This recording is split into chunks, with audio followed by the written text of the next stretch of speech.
اینجا شهر خوجند است. پایان محله چشمه. نزدیک 2 ماه می شود که انا این راه پیاده‌گرد را مسئولین باید تعمیر و به طلبات جوابگو می‌کردند، اما کار را آغاز کردند و تا به آخر نرسانیدند.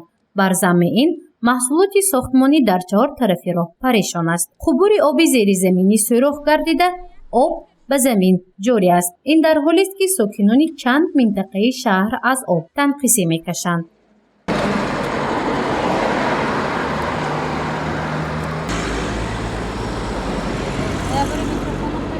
Раньше шел где-то больше 2 месяцев или 3 месяцев. 2 месяца, кажется.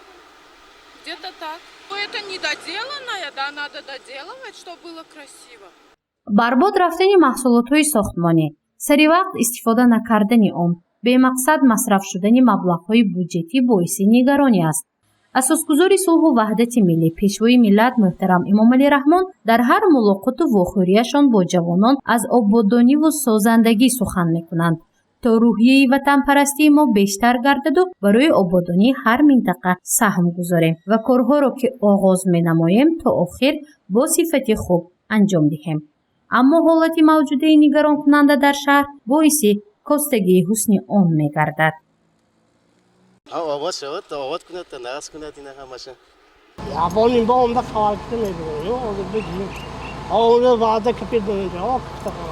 در پهلوی این راه پیاده‌گرد نقطه تعمیر نقلیات موجود است. مسئول آن اظهار می‌دارد که تشکیل راه پیاده‌گرد در این موضع سری وقتی بود، ولی سببی تا امروز به انجام نیافتن کار و کشال یافتن آن در چیست معلوم نیست. اگر نبودن مبلغ و یا محصولات را بهانه کنیم آن موجود است و در اطراف ساختمان به نظارت باقی مانده است. مثلا خلطه‌های سمنت و شغل و سفالک‌ها در راه و قد کوچه ایستاده است. از این خلاصه کرده می‌توان گفت که شاید کارمندان به اداره‌های آبادانی و یا اداره راه نمی‌رسد که کاری آغاز کرده را سری وقت به انجام رسانند.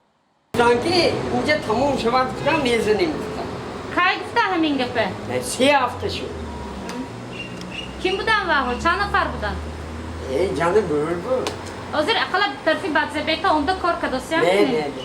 3 هفته سی جیم. تعمیر راه پیاده‌گرد و ساختمان آن کی به آخر می‌رسد؟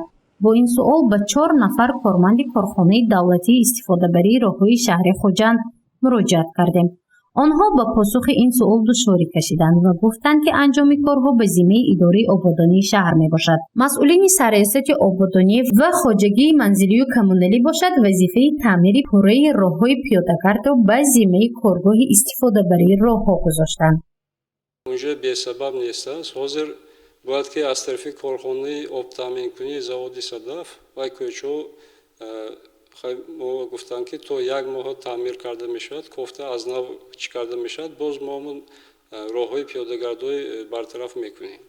حاضر جاهای صدمه‌ای در آنجا موجود میباشد، باید که از طرف کارخانه آب تامین کنی صدف همون قبورهای آب تامین کنی باید که تعمیر کرده شود. بعد تعمیر کردن آنها ما البته راههای از نو سازی برقرار کنی راههای برطرف میکنیم.